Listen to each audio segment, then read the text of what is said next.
Written exactly for narration, with a natural flow, dynamic pacing, emotional weight, and chained curiosity loops.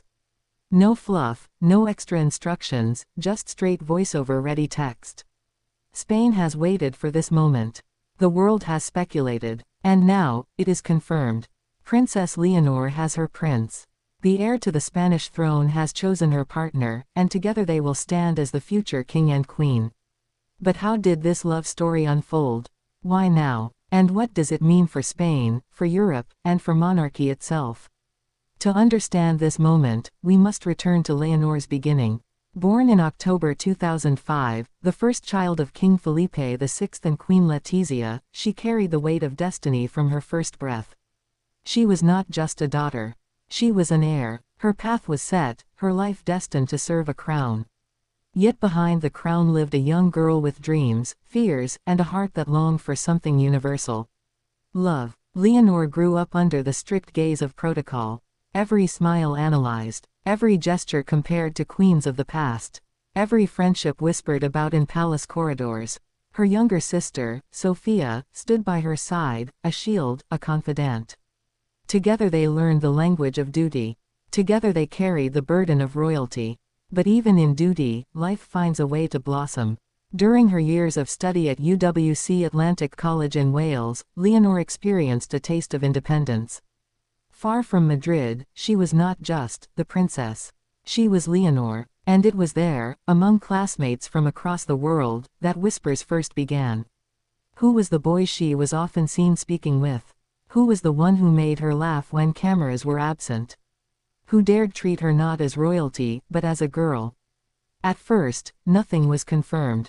The palace remained silent. The media speculated. Names were tossed around like confetti, sons of nobles, heirs of dynasties, even foreign royals. But behind closed doors, Leonor's heart was already leaning toward one. And now, the palace has finally spoken. The rumors end. The truth begins. Princess Leonor has chosen her prince. He is not a stranger to Spain. His family has long ties with the country's history. He was raised in values of service, honor, and dignity. He understands the weight of the crown, not because he covets it, but because he respects it.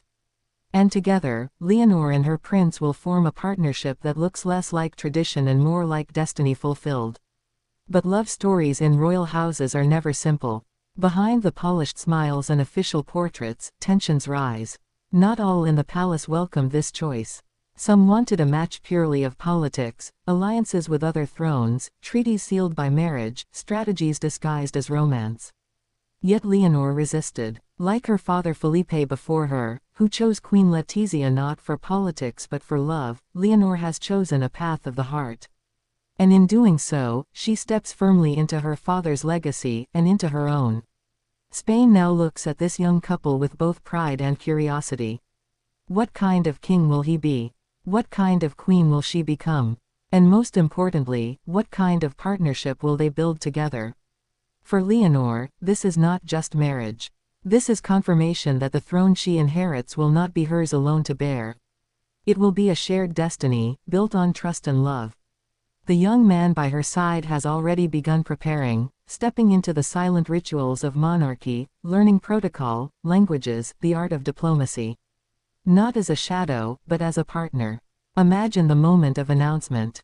A grand hall in Madrid, the king and queen present, Sophia smiling softly from the side. Leonor steps forward, hand in hand with the one she has chosen. No longer just a princess, but a future queen. Declaring her future king. Applause fills the chamber, but beneath the surface lies something greater. Relief. Hope. The continuity of Spain. Yet the story is not finished. Because with every royal confirmation comes a new set of questions. When will the wedding take place? Where will it be held? What traditions will be honored? And how will this union shape the monarchy for decades to come?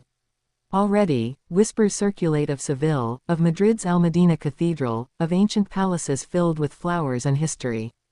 Already, designers sketch gowns, jewelers polish crowns, choirs rehearse hymns. But beyond the spectacle lies the truth of two hearts choosing one another. And that is what makes this story timeless. For Leonor and her prince are not just the future of Spain's monarchy. They are a reminder that love can survive in the most unlikely of places, even within walls built of duty, centuries, and crowns. As we look forward, the image becomes clear. A coronation not far away. A nation watching its young queen rise. And beside her, a man who began as a quiet figure in the background, now stepping into history as king consort. Together, they will not just reign. They will lead. But pause for a moment. Consider the weight Leonor carries. To be the first queen regnant of Spain in centuries. To uphold democracy, tradition, and modernity in one hand. To inspire a generation that craves authenticity. And in the other hand, to hold the love she has fought for. Can she balance both? Can love survive the fire of duty? Or will history test them, as it has tested monarchs before? The answers will unfold in time. But one truth stands already confirmed. Princess Leonor and her prince are no longer just figures of speculation. They are the future king, the future queen, and their story has only just begun. So remember this moment. The moment Spain's crown secured not only its heir, but its heart. The moment duty and love met at the center of destiny. The moment a princess became more than an heir. She became a woman, a partner, and one day soon, a queen.